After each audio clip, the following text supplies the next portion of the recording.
बिलासपुर एक छोटा सा सुंदर गांव था जहां हरियाली थी, खेत खलियान थे और मेहनती लोग रहते थे।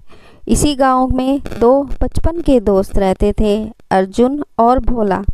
अर्जुन समय का पाबंद, मेहनती और आगे की सोच रखने वाला था। वो हर काम को समय पर पूरा करता, चाहे खेतों की जुताई हो, बीज बोना हो या पानी देना हो। वहीं भोला बहुत ही आलसी था, हर काम को कल कर लेंगे कहकर टालता रहता। खेत की जुताई भी देर से करता और पानी देना भी भूल जाता।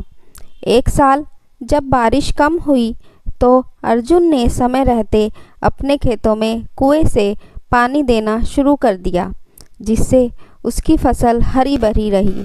लेकिन भोला ने कल करेंगे कहते कहते खेतों को सूखने दिया। उसकी सारी मेहनत बर्बाद हो गई। एक दिन पास के गांव से कुछ व्यापारी बिलासपुर आए। उन्होंने गांव के किसानों की फसलें देखने की इच्छा जताई। अर्जुन के खेत में पहुंचे तो उसकी फसल देखकर दंग रह गए। गेहूं की बालियां सोने जैसी चमक रही थी। उन्होंने अर्जुन को अच्छी कीमत दी और ढेर सारी फसल खरीद ली। जब व्यापारी भोला के खेत में पहुंचे तो सूखे खेत और बंजर जमीन देखकर मुंह फेर लिया। उन्होंने एक दाना भी नहीं खरीदा। भोला को बहुत दुख हुआ, लेकिन उसने अब भी कुछ सीख नहीं ली। कुछ महीनों बाद पास के गांव का राजा गांव-गांव घूमकर एक नई प्रतियोगिता की घोषणा करने लगा। जो सबसे अच्छा योजनाकार, समय का उपयोग जानने वाला और दूरदर्शी होगा, उसे मैं अपना मंत्री बनाऊंगा। प्रतियोगिता में अर्जुन और भोला दोनों ने हिस्सा लिया। अर्जुन ने समय पर सारी तैयारियां की, योजना बनाई और हर चरण को गंभीरता से लिया।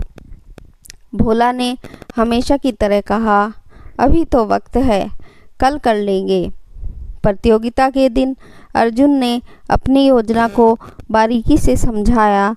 उसकी मेहनत साफ झलक रही थी। राजा बहुत हुआ। भोला आधे जवाब नहीं दे पाया क्योंकि उसने तैयारी ही नहीं की थी। राजा ने घोषणा की, गांव बिलासपुर का अर्जुन मेरा नया मंत्री होगा। पूरे गांव ने तालियों से स्वागत किया। अर्जुन की मेहनत रंग लाई थी। भोला शर्मिंदा था। उस दिन उसने अर्जुन से कहा, मुझे माफ़ कर दो दोस्त, अब समझ आया कि समय की कीमत क्या होती है।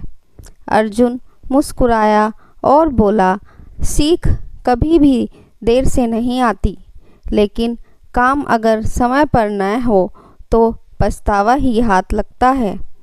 उस दिन से भोला ने भी मेहनत करना शुरू कर दिया और बिलासपुर एक बार फिर खुशहाल गांव बन गया। समय की कदर करने वाला इंसान ही असली सफल होता है। आलसी सिर्फ पछतावा ही पाते हैं।